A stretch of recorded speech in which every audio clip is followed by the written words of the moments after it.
Hey, Plain Talk listeners, do you have a question, comment, or something you want us to discuss on the show? We want to hear from you. Leave a voicemail or send a text to 701-587-3141. That's 701-587-3141, and we might feature it on an upcoming episode. Thanks for listening to Plain Talk. Now let's get back to today's episode. Love staying informed? Subscribe now and get unlimited access to local news, weather, and sports for just 99 cents a month for your first 3 months at inforum.news/join. Read every story, listen to every podcast, and download the apps that keep you informed and on the go 24 hours a day. So head to inforum.news/join right now to subscribe. What are you waiting for? Get 3 months of local news for just 99 cents a month at inforum.news/join. You're listening to Plain Talk, the voice of North Dakota politics. I'm your host, Rob Port. If I sound distracted, it's because I've been busy covering this story all morning. I'm joined by my co-host, Chad Oban. He's right of center, I'm left of center, both sides of the political spectrum. I think it's cathartic. I think it's a necessary and proper debate. I'm glad we're having it. And honestly, we have to do better. Okay, I don't know why I'm getting blamed for this, right?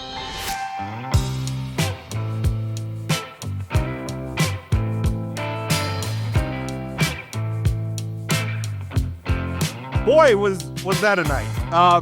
There's one thing about an election is it may leave one side feeling jubilant and the other side in the doldrums, and there's a lot of finger pointing. And the day after the election is not a time.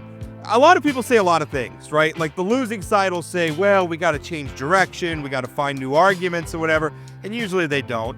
And the winning side carries on as if this was the election to end all elections and they're going to be in power forever, and they're not, because it's a pendulum. It swings back and forth. Elections are cyclical. There are no permanent victories, nor should there be. But election night was weird. And personally, I will tell you, I woke up to about 150 emails in my inbox this morning from MAGA supporters dunking on me because I have been outspoken in opposition to Donald Trump. I've been very clear about what I see in that man. I haven't changed a thing about it, but he lost. I should be feeling happy because every other candidate I voted for, I voted a straight Republican ticket here in North Dakota. Every other candidate I voted for won, but won. And boy, was it a big one, and it was a surprising victory. We're going to be talking about that. Of course, Chad Oban on with me, and Pat Finken, who I just wrote about in, he's retiring from politics. I think he's probably one of the most consequential figures in North Dakota politics over certainly the last couple of decades while I've been. Maybe you weren't so consequential before my writing career, Pat, but you've certainly been a big deal in the past 20 years or so in a political career that spanned over 50 years. So wanted to welcome you on, Pat, and as we talk about and try to make sense of what happened last night. Welcome. Well, thanks for having me. I'm looking forward to it. You sound a little tired. Were you up late? Oh, I think like most people, I was up at least till Fox News called the national election. It was hard to turn off the TV, even with the House in play, the U.S. House in play, but the guys got to go to bed at some time. So yeah, well, I mean, eventually, and it's still technically in play, but it feels like that's heading towards probably a tiny to small Republican majority. Republicans have taken the Senate. There may be one more seat that they pick up. I think we might get to 53 Republican majority in the Senate. And of course, Donald Trump won nationally. But let's talk local politics. And the interesting thing, I went and did the math right away this morning on legislative races. And there is a little bit of a silver lining for Democrats. It's so small, you might need a microscope to see it. But they did pick up a seat in the legislature for the first time in 3 election cycles. The 2018 cycle was the last time they picked up seats in the legislature. They picked up 1 seat in the Senate, so their majority goes from 4 votes to 5 votes. And then in the House, Republicans picked up a seat. But, I mean, it was kind of a status quo election. I feel like that's what we predicted. Pat, you were invested through Brighter Future Fund. You got involved in a couple of legislative races, didn't go your way. What's your take on what happened? Well, I think, number one, it is hard to beat a Republican in a presidential year. we knew that coming into it, that anytime, presidential politics plays heavy in North Dakota and drives turnout and drives a lot of conservatives and a lot of Republicans to it. So we knew that it was kind of an uphill climb. The other thing that happened, and you're talking about 46 and 10, those two districts. The other thing that happened in 46 is that this is really the first election where we've seen the impact of the redistricting on the legislative process. I know that the intent at the time when they redistricted 46 was to increase the number of Republicans, and I think that is exactly what happened there. But we really didn't know that that was going to be the outcome because there's a lot of new apartments, things like that in that part of town, in that part of Fargo as well. But clearly there's an increase in the Republican presence in 46. 10's a whole nother animal. 10 is a purple district at best, heavily influenced by Democrats. But what you saw there is in 10, I believe, speaks to Jared Hendricks' best attribute and most challenging way to take him and the Bastiat crowd on is that he's good at organizing. He's good at driving people to show up to vote. He's good at driving people to show up at district conventions, state conventions. That really is his gift. And what you saw there was Hamida underperforming her fellow Democrat in that race, but also the sheer weight of Jared turning people out, bringing people to the election. That is, and I've worked with Jared in previous elections, and I know him well. That is the one thing I've always said he's good at, and that is identifying people and getting them to show up. And that is what I think we saw play out there. That being said, I mean, overall, North Dakota, as Kelly Armstrong said last night, is not broke. There's some fixing to be done, but it's not broke. And the success of the legislative elections this time will ensure that we approach the next session in that fashion. Hey, Pat, one of the things I think also in District 10 is the fact that the Dems only ran one candidate. I think the math is very, very difficult there because most people feel like they need to vote for two candidates. So if you go in there as a Democrat, you're voting for DeConne, but then you're also likely voting for one of the Republicans as well. And the math just doesn't work. So, but I want to pull out to statewide for a second. One of the other things that continues to sort of baffle me a little bit is, in the last 20 years, how much we've become just party line voters. I mean, the lack of difference between Trump to Kramer to Fedorchak to Armstrong to Gallion. I mean, it didn't matter how good of candidates the Dems ran. They were all within 2 or 3 points of each other. It feels like, it wasn't that long ago where Jack Dalrymple was getting 70%, Ken Conrad was getting 70%. It just feels like, and maybe this is not the right thing to say, it doesn't matter what the campaign that Dems run. I mean, Katrina Christensen spent millions of dollars to perform a point or two better than Tim Lamb, who did nothing during this campaign. So what's your thought on that sort of lack of crossover voters? And Rob said it, other than for the top of the ticket, he was straight Republican, right? And I think that's how most people are approaching this.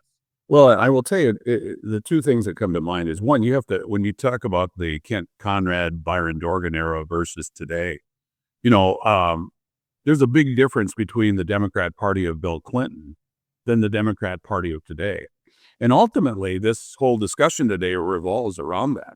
I don't know that it's such an adherence to, a party faithful as it is that there is a stark difference in terms of the approach and the priorities of the Democrat Party and the Republican Party. And in North Dakota, those priorities tend to favor Republicans overwhelmingly, whether it's energy policy or border policy or military policy, you just go down the list.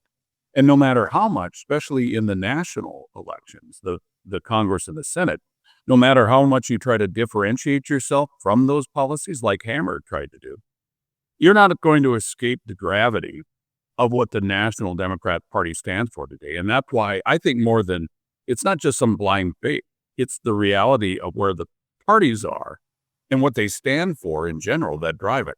I just had this conversation this morning with Kevin Kramer. The elections are not about perfection. It's about the best choice. And when you go down that list against the backdrop of national policy, North Dakotans are going to prefer Republicans, and therefore that's who we vote for. Same thing on the Same thing on the state and local races. They are going to lean that way because of the umbrella of the party image and priorities. I think one thing, as I get to add on to that a little bit, I guess, is you wouldn't. I think those of us who observe politics in North Dakota very closely see distinctions among Republicans that the general electorate doesn't pick up on. And so when we're going down we're seeing and we're wondering why. One thing that Chad and I were talking about is it's going to be interesting to see what the difference in the statewide vote was among the statewide candidates. How did Kevin Kramer do in relation to Donald Trump? And it is kind of interesting that both Kramer and Gallion, you could say, ran behind the pack a little bit, not very much. I don't want to overstate this. As Chad said, there's really just a few points difference between each one. But both Gallion and Kramer ran about 6,000 votes behind, where Fedorchak was the top. I mean, she was leading the pack. She almost got to 70%. And really, you could almost argue Kelly Armstrong maybe gets 1A because he was in a three-way race where you had Michael Coachman, taking up 5.6%. He got about 20,000 votes making that a three-way race. So, it's kind of interesting. I mean, they ran a little bit behind, but I think that I don't know that the electorate, I think it's just, to your point, Pat, I think it's for most voters, they're just seeing Republicans. For them, the Republican brand is still a unified brand, and they're not seeing a lot of distinctions within this party. Well, and even if they do, let's remember that the people that you pointed out the differences are, 10% or less. It's the old, my rule was always, if I agree with you 85% of the time, I'm with you. But in this case, I think when you go from Gallion and Kramer to a Julie to a Kelly, especially at the top of the ticket, they're 90% in sync. So it is true that, the umbrella matters. And a lot of the umbrella is driven by national politics.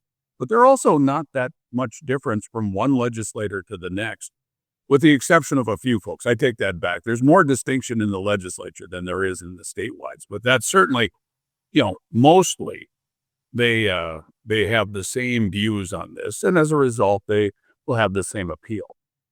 So, Pat, pulling out, before we get into measures, I want to talk about something that I saw nationally revolving around measures. I mean, all over the country, you had 3 school voucher bills that went down overwhelmingly in Trump's, or 2 of the 3 were in Trump states. You had paid leave passing in places where Trump was winning overwhelmingly. Like, this disconnect between the vote, like the policy positions of the two parties as you laid out, and how people are voting on policy versus how they're voting in their partisan races. There seems to be some disconnect. I think we see that to a certain extent here a lot of the time. And I think it really does come down to the brand, right? I mean, you have this brand of R's good, D's bad, as pushed by Fox News and other places. But then when you dig into the policy, that's not necessarily where the voters are if they're voting up or down on a measure. What would you say to that? Because it's one of the things that it drives Democrats flipping nuts, as you can imagine. Well, I would tell you that 2 answers to that. One is when the Democrats are wrong for Republican voters, they're really wrong. I mean, it's emotional to the heart kind of things. And the other is that the only things that matter, I mean, there can be a lot of policy difference, but the only thing that's going to influence the vote are the policy differences that people care about. And like the things you pointed out are important, but they're not necessarily the things that Republicans are going to care about as much as maybe Democrats or anybody. Yeah, that's an interesting point, because if you're voting on different things, they probably don't see the connection between the paid leave vote and R versus D. Yeah. Well, and I think another comparison would be the abortion measures across the country, where I think there's a lot of Democratic assumptions, again, kind of taking this up to the national level, that abortion was going to be terrible for Trump and a lot of Republicans. I don't think that it was. And there was a lot of Republicans who were winning and doing very well. Donald Trump doing very well in states where abortion measures passed. And a couple of them failed, like South Dakota voted one down, Nebraska voted one down, Florida voted one down, but 7 measures that were creating a right to an abortion in state law they passed in states and in a lot of states where Trump did pretty well. I mean, it wasn't just passing in blue states. So I think that's interesting where abortion can be an important issue, but not the issue.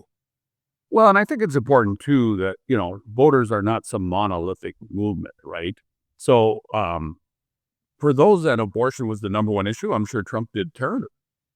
But for those that also said the economy was important, maybe more important than the borders, more important, national security more important, and that's where you get in the difference. I think that's the abortion issue is one of the driving forces why Trump underperformed Harris in gender, but it's all those other issues is why that Trump really overperformed Harris with men.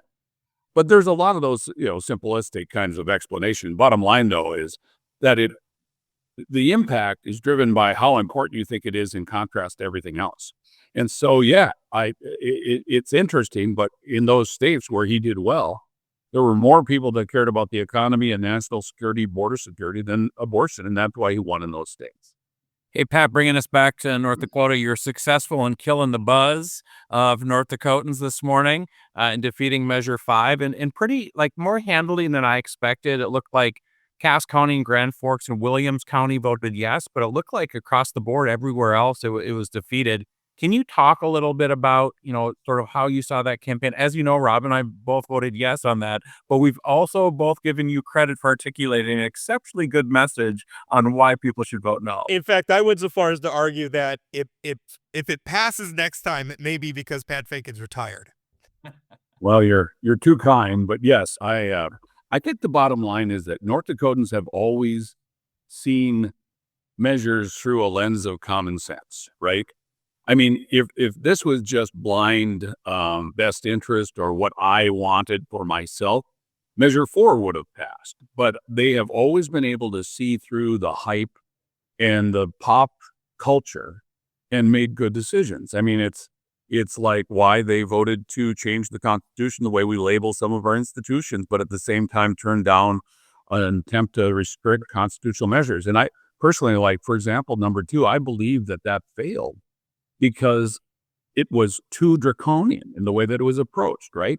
I believe that we have to make some changes to make it, to secure our Constitution, but not at a price where we throttle it, right?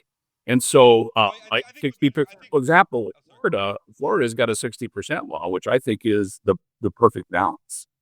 I think with Measure 2, I don't think it really addressed. I don't think it really addressed the problem either. I think it, like raising some of the. I think that made it easier for the problem. I think is you have out of state group coming in buying their way onto the ballot. I don't think Measure 2 did anything to stop that. But point well made. Talk a little bit about, Donald Trump. I mean, we've talked a lot about the divide in the Republican Party in North Dakota, and we just got done mentioning that, I don't know that voters are perceiving. A lot of rank and file voters perceive it the same way that we do, but it is real and it does impact how we govern. Part of the reason why Brighter Future Alliance, when you and I talked about it, Pat, that you took on Jim Casper, that you took on Jared Hendricks, is you argued that they represented a wing of the party that is not very good for business, is not very practical, is not the sort of pragmatism, traditional conservatism that is, I would argue, has contributed to a more than 30-year run of dominance by Republicans in state government. How is that dynamic going to look? I mean, putting Jared Hendricks in the legislature in Bismarck is a big deal for that wing of the party. He is a gifted organizer, where previously Rick Becker was kind of the figurehead of that wing of the party. Becker is kind of lazy, and Becker was kind of self-serving, and Jared Hendricks is not. Jared Hendricks is going to be better at it. What do you think the dynamics are going to look like in Bismarck now? Well, there's no difference. No denying the fact that Jared is a good organizer, and I think you're going to see a difference between a workhorse and a show horse. That's the bottom line. Is I think Jared's going to come in, and they're going to be more effective in how they approach things. As far as his temperate approach to some of the issues, that remains to be seen. It's one thing to sit outside the building and throw rocks at it. It's another to be in the building and actually have to govern, and that's what we don't know with Jared. Whether or not he will do that or not. The other lesson I think I would take away if I wasn't retiring at the end of the year, is that our brand, the Republican brand, is so powerful that it's very difficult to beat the R in a general election, especially a presidential election. The battle has to be waged at the district conventions and probably more likely in the primary. Our work to take out Brandon Pritchard in District 8 is a good example where it worked because it was in a primary, and the outcome was still Republicans were going to run. Because the ask for voters, you're not saying vote against this R by voting for a D. You're saying vote against this R by voting for this other R. I think for those that want to try and bring some common sense to and restore more of the traditional conservative values to the Republican Party, that's the approach they're going to have to take. Is they're going to have to win it on the ground in the district conventions or in the primary, because the brand that the Republicans built in North Dakota is powerful. Chad, you see that play out. Doesn't matter whether you put up a good candidate or not on the Democrat side, especially in presidential elections. My team's going to dominate. So Pat, Rob wrote the article about your decades and decades of service, and I have great respect for you, no matter when you're right or when you're wrong. But as we're talking about this sort of R brand and how it's created this place for the Jared Hendricks of the world and that kind of thing, what have you reflected on your role in that? I mean, the fact that you've helped beat down the Dem brand, and I think the Dems have done some self harm in that as well. But what have you thought back on your career? I mean, I assume when you're thinking about retirement, you think back on these things, but are there races you wish that maybe you'd handle differently? Are you you've told me before, one of your concerns is you were too successful in the past. Or can you just sort of talk about, as you're reflecting? He's asked me this question. He's asked me this question too. Like are you ashamed of yourself, Port? Yeah, no, Tea Party Port over there has a role in this thing, right? But it's a serious question. I mean, as you're reflecting on things and where we're at now. I do, obviously, the super majorities that Republicans have made it possible for anyone that can grab the R brand or the R behind their name is going to win. And that has, I think, diminished the quality of the candidates, especially in the last decade. But that being said, overall, no, not at all. People ask me what drives me, right? I grew up in Douglas, North Dakota. I saw my dad close his hardware store because rural North Dakota couldn't make it, right? He had to pick his family up and move and leave behind his dream. And that has affected me my entire adult life. And one of the reasons that I have been engaged in policy and politics is that at the end of the day, the change in the Republican approach has been to create more good-paying jobs, a strong economy, as my friend Chad Oban says, the tide that lifts all boats. And so, yeah, I mean, I think anytime you've been at it for, as long as I've been at it, you're going to have some races that, you kind of go, geez, I wish we hadn't won that one, because a little more balance would force Republicans to be more responsible or more balanced in their approach.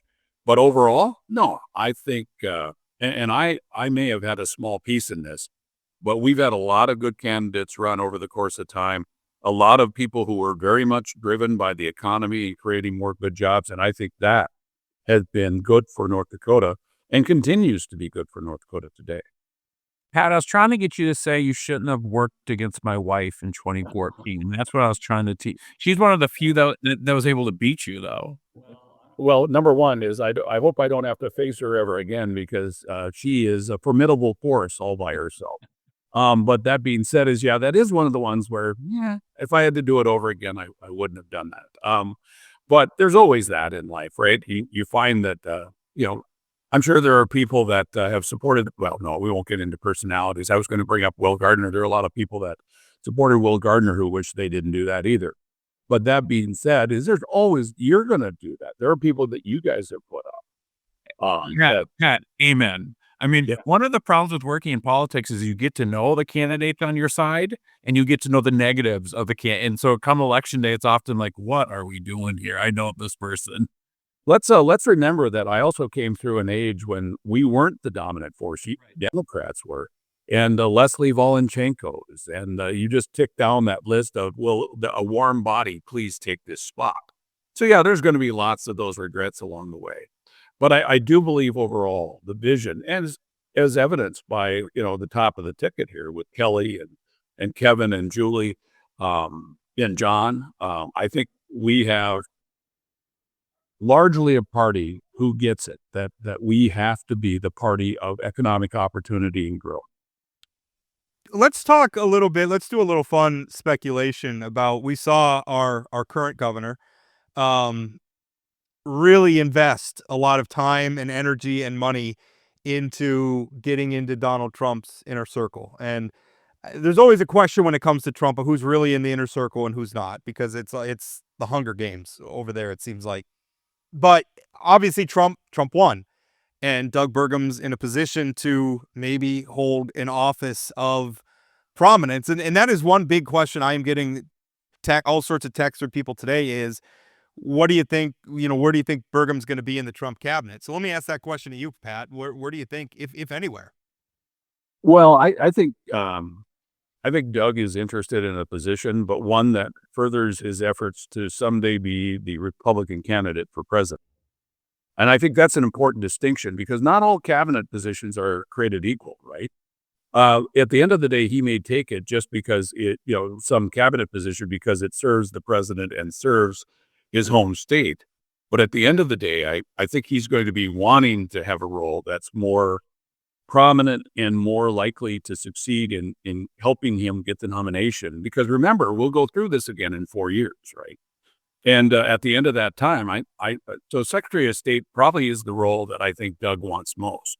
I'm hearing Pompeo is a lock for the Department of Defense, and Doug's already made some early forays into the world stage. So we'll see how that all plays out. Now, I know a lot of people in North Dakota would like to see him end up in Interior or Energy or both, because that would be the best outcome for North Dakota. But I'm not sure those positions are where you launch a presidential bid in 4 years. So we'll see. But I do think that it's likely he'll end up, because even after he didn't get the VP job, you hear a lot of chatter in Republican circles nationally that he was darn close to getting that VP. In fact, if it wasn't for Donald Trump Jr., he would have been.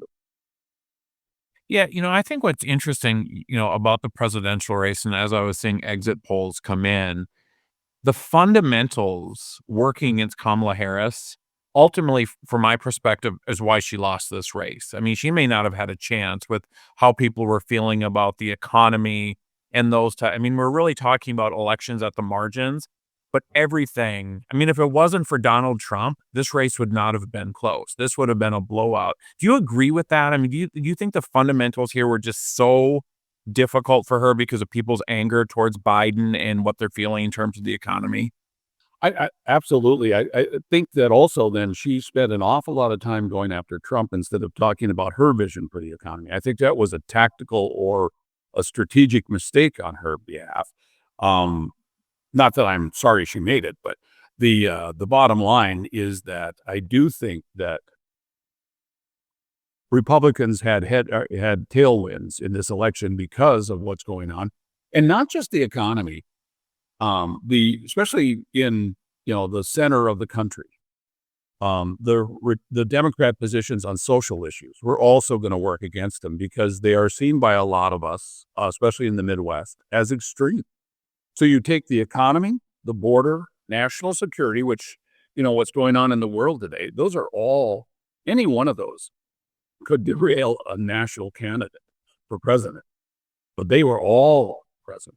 And so I think when you focused on, Trump equals bad, not on the world stage, on the economy, on the border, and kind of do them as a throwaway, yeah, you're going to hurt yourself that way too. So could she overcome it? I don't know. She was very closely aligned with the Biden administration and their decisions. In fact, her ABC interview didn't help her any when she said she couldn't think of a single thing to change when most of America could come up with, 10 things. So, Yeah, well, I think her loyalty to Biden, as commendable as it may be on a personal level, didn't help her electorally. I mean, she really needed to get out there and separate herself. And who knows, maybe not even that would have worked. Maybe it wouldn't have been believable. People would have said, "Why didn't you speak up? You were vice president. You served with him. You were in his administration." It's just hard to get away from it. But she didn't even really try, and that hurt her. I think well, and of course, the fact that they didn't have a process for the nominee also didn't allow anybody else to raise that. And it's kind of like what we talk about the difference for Republicans in the primary here versus the general, right? If you approach some of the internal battles in the Republican Party in the primary, you still get to vote for a Republican, right? But because that bypassed that, the battleground was driven entirely by the general election, much like what we discussed earlier in North Dakota. Hey, I do have one thing before we run out of time today, and that is I wanted to. We've spent some time talking about marijuana, which I'm thrilled that failed to pass, despite your guys' displeasure. I'm prepared that you're able to beat it once again, and we talked earlier about how sometimes ballot measures aren't like that was one for me. I don't really care that much. If you're gonna ask me the question, I'm gonna answer one way. But is this like a driving issue for me? No, I don't really care that much. But the other thing I want to talk a little bit about is turnout. As you know, the marijuana Measure 5 thing was our biggest effort in the general election. We've got some other things we've done this year, but the biggest effort we made in the year, and it's really one of the biggest get out the vote efforts in North Dakota history, and that was our conservative get out the vote effort. And I'm glad to say that there were some 20,000 more voters who showed up this time than just in 16, the last time we had a normal, what I call a normal election in North Dakota, which also speaks well. Whether I agree with the outcomes or not, I believe more people participating in elections means better government for all of us, right? And so I was thrilled that we were able to have some ability to influence turnout this time. What that was, we can debate, but the bottom line is that as I'm walking out the door, I really wanted to make a statement about the importance of turnout and people showing up. And I think it's something we need to press going forward. In fact, I've talked to Mike before. I've talked to Michael Howe.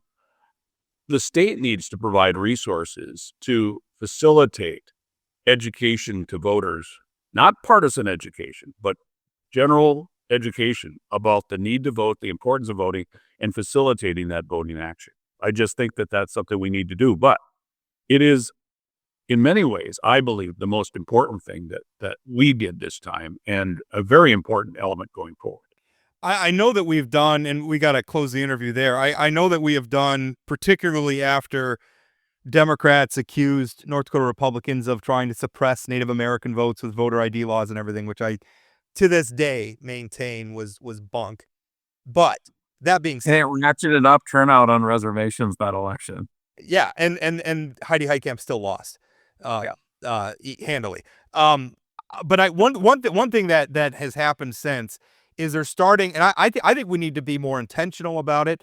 But sending like a traveling bookmobile, but for voting. And you could hold voter education events, and then also be able to people right there. Like if you need to get a new ID, we can print you an ID right here. We're going to have a mobile DMV. If you need to update your address before voting, you can do it here. And get out of, because living in a Minot or a Bismarck or a Fargo, the DMV is not that far. It's not hard for me if I need to go update my address or get a new ID. That's easy for me. It's harder for people who live out in some of the beautiful rural areas of our state and the tribal communities and everything else. Beautiful, beautiful communities, but pretty far from the infrastructure of government. I think we could be more intentional. To your point, I think put it hand in hand. Educate people about the importance of voting, their civic responsibility, and then also, hey, if you need to update your ID, you need a new ID, whatever it is, you can do that here as well. I think doing something that just a traveling tour that we're doing year round Let's just do it. I don't think it would cost that much, frankly, and the dividends it would pay in civic engagement, I think, are important. I agree wholeheartedly. And I know you're looking to wrap it up. One last point, and that is in a moment of kumbaya with the three of us, I wanted to congratulate Chad on his victory on Measure 4. That was an area we all agreed on. So anyway, congratulations. That my wife would tell you that she, despite my efforts on the marijuana measure, she thinks that's the most important outcome of this election. So I didn't even win my wife on that issue. Yeah. Well, everybody knows who knows your wife and knows you knows that she's the smarter of the two, Pat. It's more, it's relatable for me. Hey, Pat, good luck in your retirement. I've got to be honest. I look forward to you not working against me in anything moving forward. Well, that's very kind. Thanks, gentlemen. It's been a good discussion this morning. The cold cases you see at the Vault have captivated readers across our region for years. At the Vault podcast, our team of professional reporters takes you further into those stories with new interviews from family members, investigators, and experts. Check out The Vault at inforum.com/The Vault and subscribe to The Vault wherever you find your podcasts. Just finished up with Pat Finken, who is always a delight.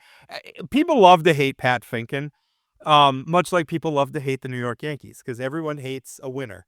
Or the Dodgers, as the case may be. The Dodgers. Well, here's the deal. Most people who didn't have a dog in the fight were cheering for the Dodgers this year. It was very apparent to me. We live in Twins territory, and they need the Yankees way more than the Dodgers.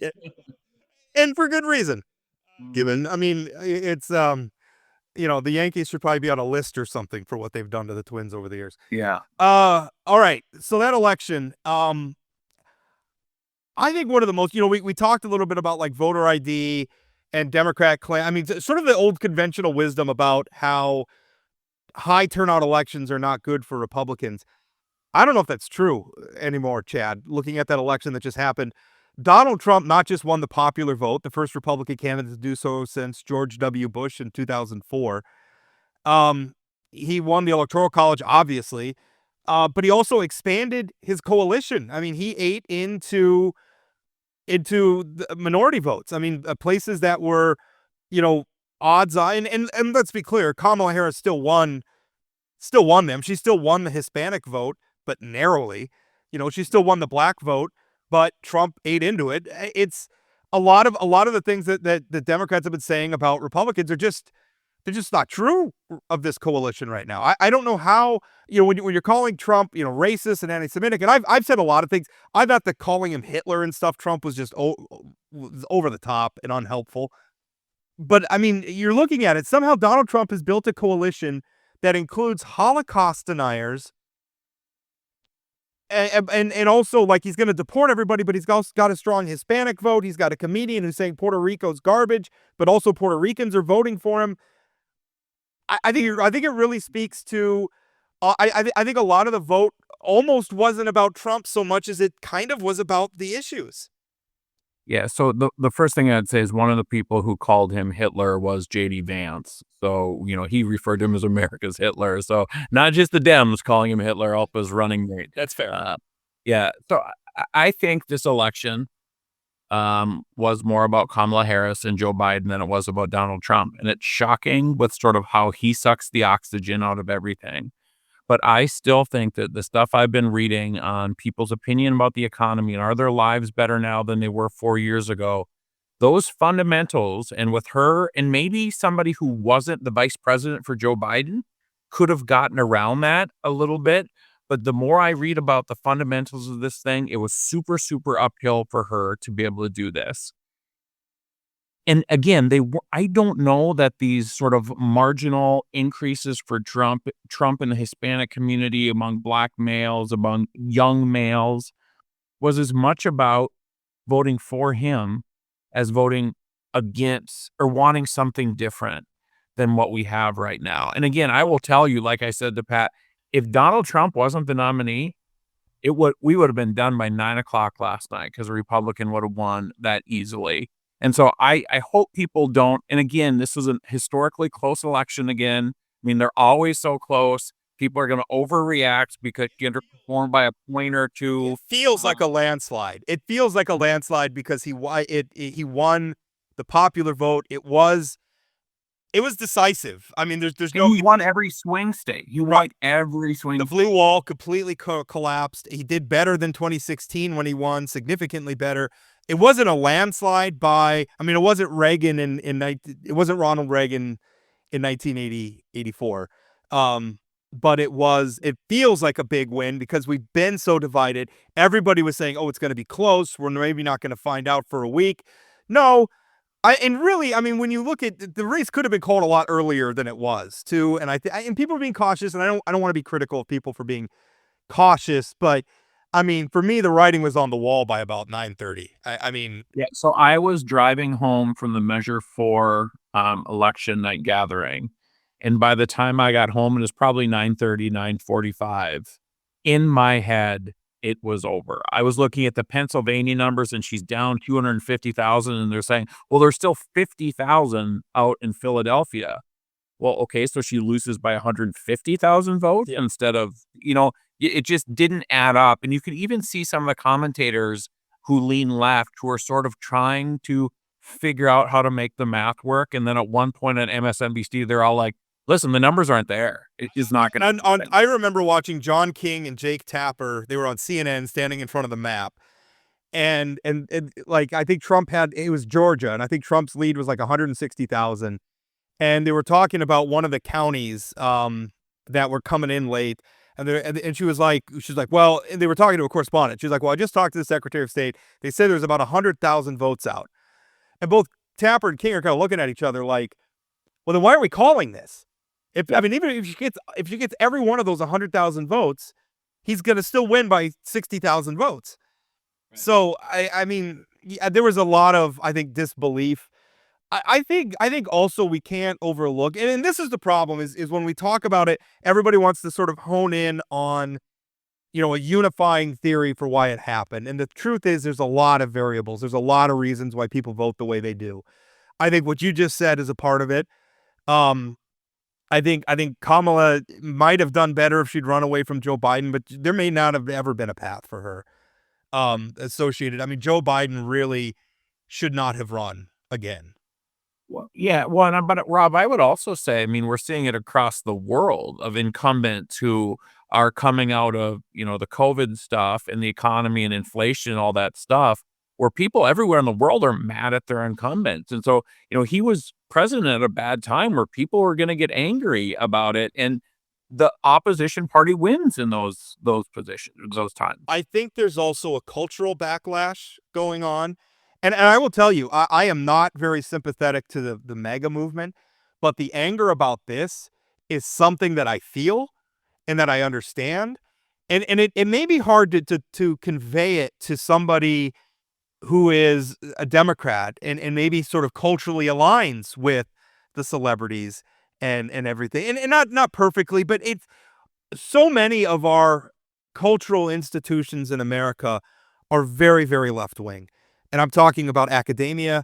I'm talking about, frankly, the news media. And I work in the news media. And even here in North Dakota, I am a redheaded stepchild in the news media. I feel like I am very, very good at my job. And there are a lot of people who will never give me credit for it because I don't have the right politics. And also, I mean, the entertainment industry, I mean, everything. I mean, LeBron James lecturing us, Steve Kerr lecturing us. I mean, it is constant. You look at the number of celebrities who lined up, and certainly Trump had his celebrities too, but they weren't exactly A-listers. But I mean, the line of A-list recognizable names from Julia Roberts to Bruce, I mean, all these people lining up for Kamala Harris, and Americans didn't care. I think there's a backlash against that where conservatives have kind of been locked out of American culture in some ways for so long that they've done two things. First of all, they're rejecting the news media, they're rejecting academia, but also they've created their own. When you look at sort of the news, whether it's on social media, whether it's conservative media outlets like the Daily Wire or Newsmax or what have you, their own think tank, they've created their own separate culture. And I think that's hurting us right now. And I don't know how to do it. I mean, I don't know how Hollywood just decides, okay, conservatives, welcome back. Please come back to us, or academia or anything else like that. I mean, it's not like we could pass a law and just make it so, but that cultural backlash was very much a part of it. And it is really probably the one area where I am sympathetic with the MAGA movement as a conservative, is I am tired of that. I am tired of being told that because I support a voter ID law, I must be racist. Or if I don't support, kids getting surgeries, some of the trans stuff, I have to be in favor of somebody who just transitioned from male to female. I have to support them competing against biological females, or I'm a bigot. Like, stuff like that's got, I think it just killed liberals. I think the ads that Trump was running about he's for they, them, I'm for you sort of thing, I think were effective. I don't like them, but I think they worked. They were effective. And, and I would watch those ads. I'm like, God, I'm glad she's with they, them, because, I think we need to be careful that we're protecting all people. And I've seen some folks online this morning of LGBTQ, feeling sort of targeted with this election. What does this mean for them? And I think so there's a lot of processing going on. But here's what I know, Rob. I know on January 6th, there's not going to be people breaking down the walls of the Capitol. Kamala Harris is going to be part of the ceremony that certifies this election and will be there when Donald Trump is sworn in. I think you're right. That is a very, very big difference.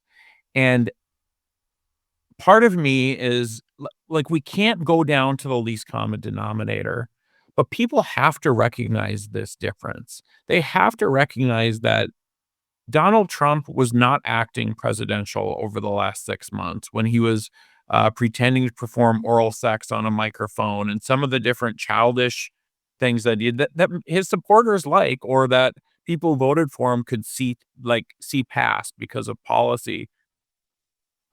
I don't like that Donald Trump is going to be our president, but guess what? He's going to be our president. And I will tell you, one of the sweetest things that my 8-year-old boy said to me this morning, the first thing he asked was, did Measure 4 get defeated? And I said, yes. And he was very excited about that. And then he said, did Kamala win? And we said, no, Donald Trump won. He said, okay, well, I hope he makes better decisions this time when he's president. Yeah, that's the right attitude from the math of babes. Yep. Yeah, I think that's exactly right. I mean, we're going to have a peaceful transition of power because Donald Trump won. Although that being said, I mean, I also remember in 2016 when he won and Democrats were wanting to impeach him within months of inauguration. I remember there were a few Democrats. Let's be careful. But there were also violent protests, not at the Capitol, but there were, nobody stormed Congress to try to overturn the election, but there were very violent protests, across the country. And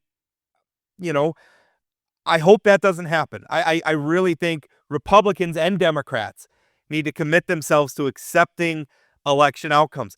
I think Donald Trump's going to do something. He's going to put Robert F. Kennedy in charge of the Department of Health or something. I don't know what position. Is he going to be surgeon? I don't know what he's going to be, but Rob, one of the things that Finken talked about and you brought up was Burgum being in this administration.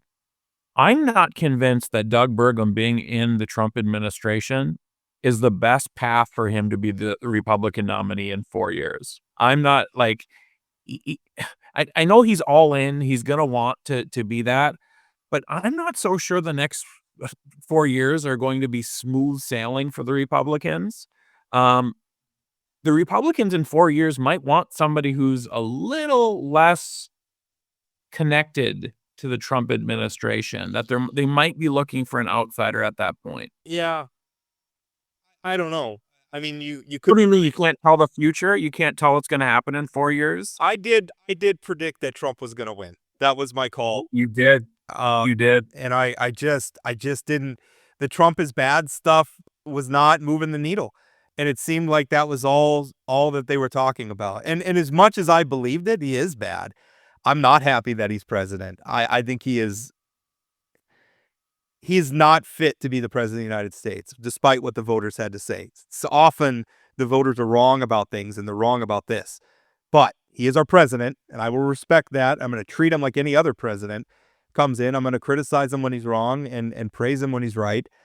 But he's not fit for that job. But at the end of the day, it's I don't know that Democrats could have won. I mean, I'm trying to think of like what if Joe Biden hadn't run, and then like Gavin Newsom's the nominee, or Pete Buttigieg is the nominee. Could they have won this election? I don't know. I don't know. And I'm inclined to say no. I'm inclined to say they probably couldn't have. because although there is the woman factor here, I mean, there is a bit of the there's still sexism, even if it's just like 2-3 points in these swing states. It makes a huge bit of difference. I think you see that maybe with some male voters, frankly, of all demographics, who maybe are a little uncomfortable with a female president. I know you cringe when I say that, but we can't just ignore the reality of, I mean, she is an African-American woman. I will say that's how I think that sexism is real. I think it comes from other women about as often as it comes from men. I agree. But I think talking about that too much might lure Democrats in away from some very important changes that they have to make. Rob, here's what I'm struggling with this morning. I'm not convinced the country is ready to elect a woman president even now, and I'm not sure that Democrats are prepared to ever nominate a white dude again. And so I think that's going to be an interesting sort of give and take for Democrats between, we want diversity and whatever, and the real electoral politics of the middle part of this country. I mean, at some point, Democrats are going to have to come to the grips that identity politics is not moving the needle. I mean, again, nobody, I mean, just whether they were fair or unfair. I mean, Donald Trump was, if conventional wisdom coming from the people criticizing Donald Trump was true, he should not have made gains with Hispanics. He should not have made gains with black men. He should not have made gains with Arab voters. This is the guy who talked about their shithole countries, and had a Muslim ban, and Arab voters in Dearborn, Michigan are a part of the reason why he won last night. Right.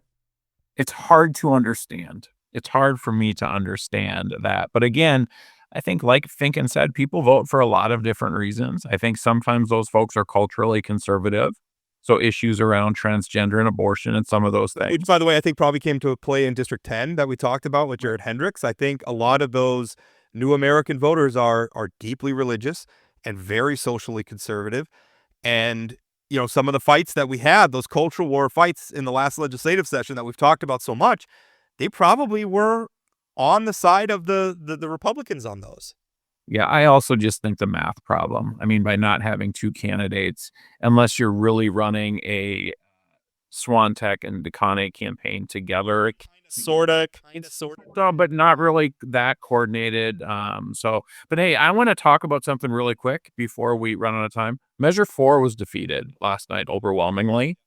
And it's obviously, I spent a lot of time on that campaign, and a lot of great people spent a lot of time. But I think it is very, very important, Rob, that you and I say over and over and over and over and over again, for legislators listening, this was not North Dakotans saying do nothing on property taxes.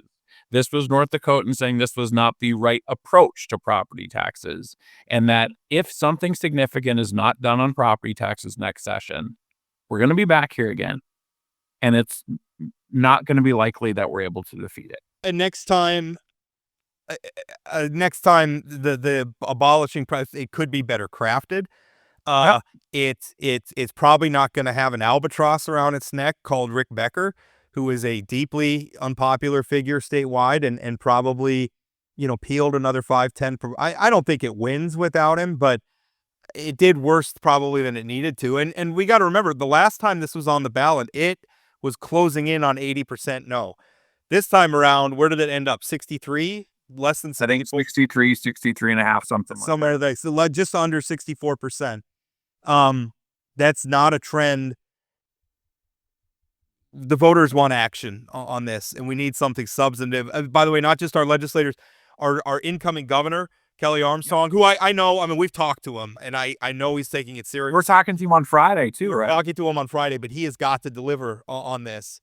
It has got to be priority number one, or we're going to end up doing it by ballot measure, and who knows what we're going to get. I mean, I will say, if Measure 4 had done away with the tax on real estate property and then had another side to it that had a regime that I could understand, that I knew what it was going to be, that was predictable, I might have voted for it. So I think this thing passes if they would have made it just for primary residency, and if they would have, in the same measure, made it possible, because right now political subs don't have a lot of other ways to create revenue. If they would have also identified what those other ways are, that if they would have allowed for different fees, different ways to do property taxes, whatever, I think those two things would have passed this thing. But I think people didn't like the idea of, Walmart getting huge property tax cuts and there not being a plan. And I think also not knowing, I mean, you're asking people to jump out of the frying pan without telling them whether or not they're going to land in the fire. Right. And leaving it up to bit. And I think that was always sort of a cognitive dissonance in the Measure 4 argument was, oh, these terrible people in Bismarck, have not been doing a good job. So let's pass a measure that tasks them with fixing this problem. I mean, that doesn't make sense on a practical level. So, I mean, I know a lot of people I was talking to somebody who works for Ward County up here in Minot who was like, well, I'm going to vote against it because I feel obligated because of where I work. But gosh, am I tempted? There's a lot of people like that out there. So something needs to happen. Congratulations on beating it, though. I mean, you ran a good campaign against it, and you won. But we cannot count on. And let's also be honest. The status quo is not good. And that's not why Keep It Local came together, right? Keep It Local came together because this was not the right option, not because we're like, the status quo is great. Yeah.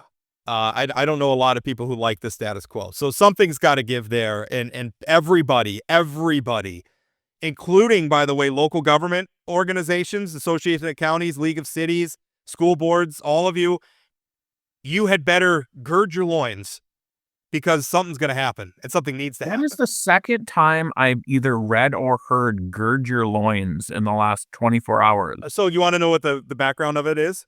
Sure. It's actually from the Romans when they would wear togas, when they would prepare a fight.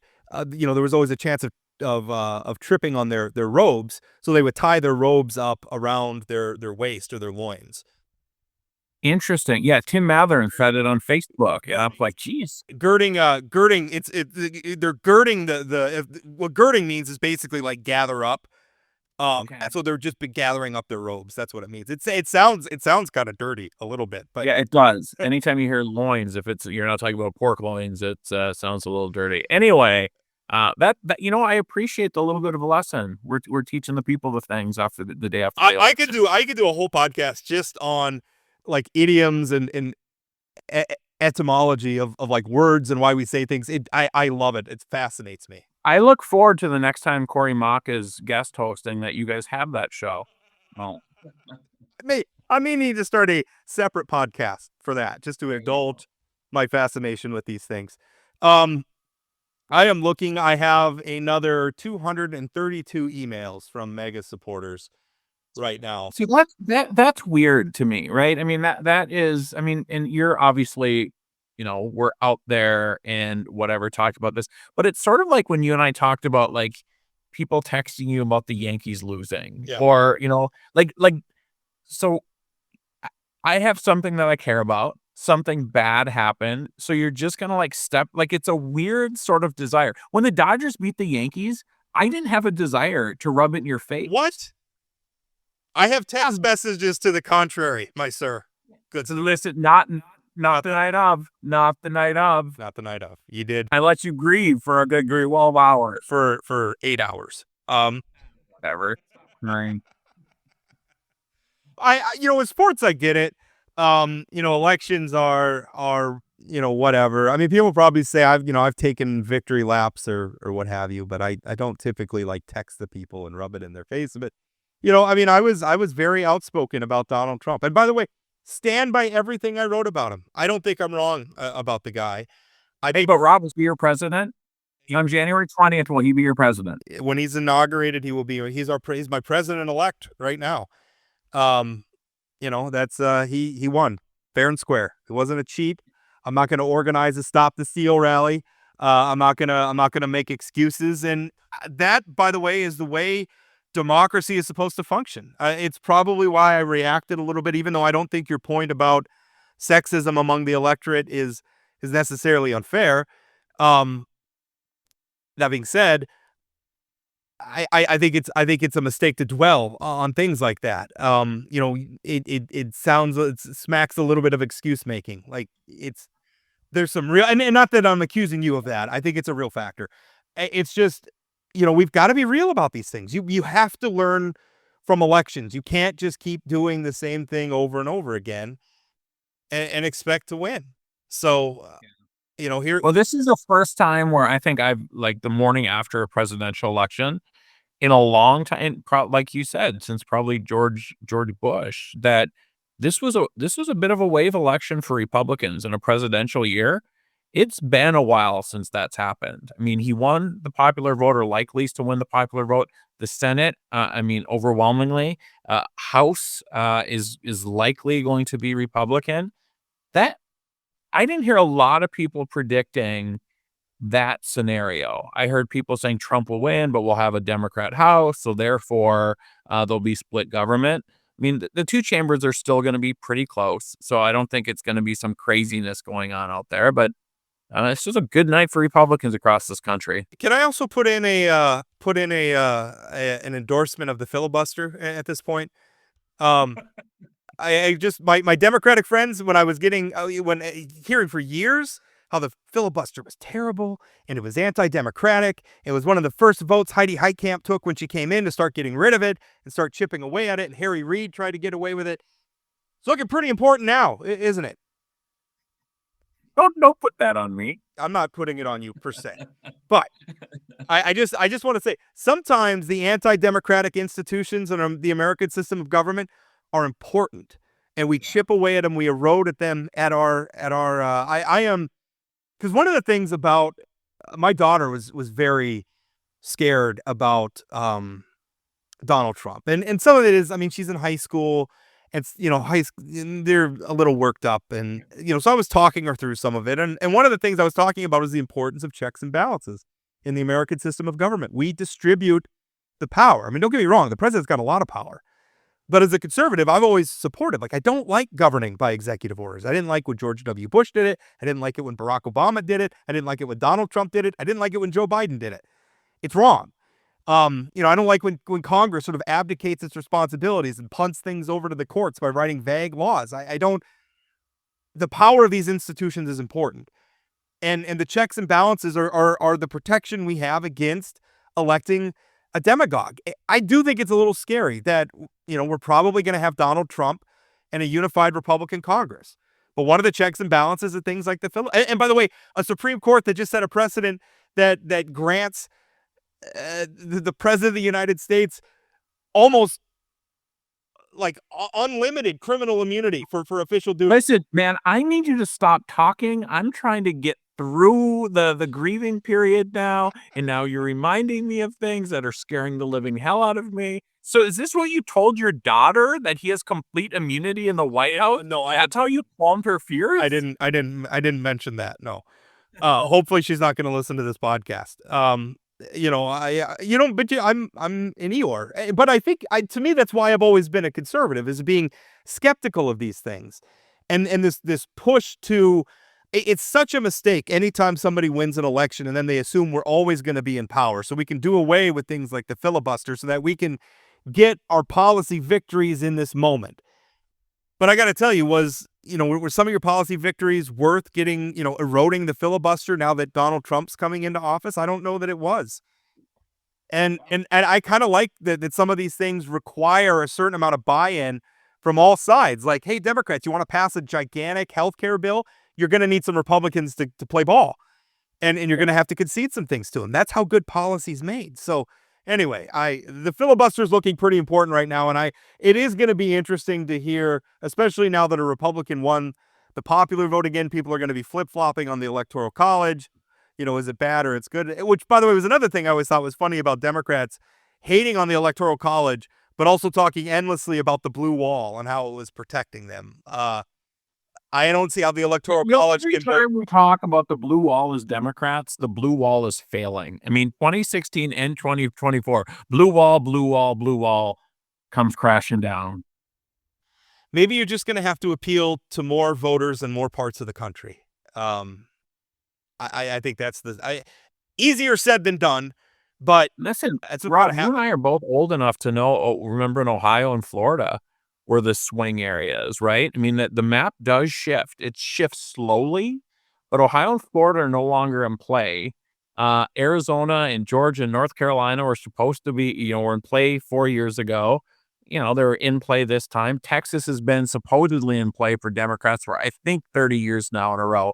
It never becomes in play. So the map does change, and demographics change, but yeah. Anyway, well, we're gonna put a pin in it there. Coming up on Friday, we have Congressman and Governor-elect Kelly Armstrong. It's going to be on the show. We'll wrap up his victory and really kind of entering a new era of North Dakota politics. So that'll be interesting. And then next week, both Chad and I are gone. It's going to be lame duck lawmaker Corey Mock. I like calling him that. And former state senator Jessica Bell are going to be sitting in for us that Wednesday and Thursday, and then we'll be back to business after that. So lots to talk about Bell Bump next week. Lots of talk. Bell Bump. They're talking about it in all the finest establishments across the state, probably. Yep. So all right. Thank you so much for listening, and we'll talk again. That's it for today on Plain Talk, the voice of North Dakota politics. Plain Talk is a production of Forum Communications Company. Got a question, comment, or suggestion? Leave us a voicemail or send us a text message at 701-587-3141. That's 701-587-3141. If you haven't subscribed to Plain Talk yet, you can find us on YouTube or your favorite podcast platform like Spotify or Apple Podcasts. For those of you who are already hooked, give us a rating or review. And don't forget to share or tell a friend.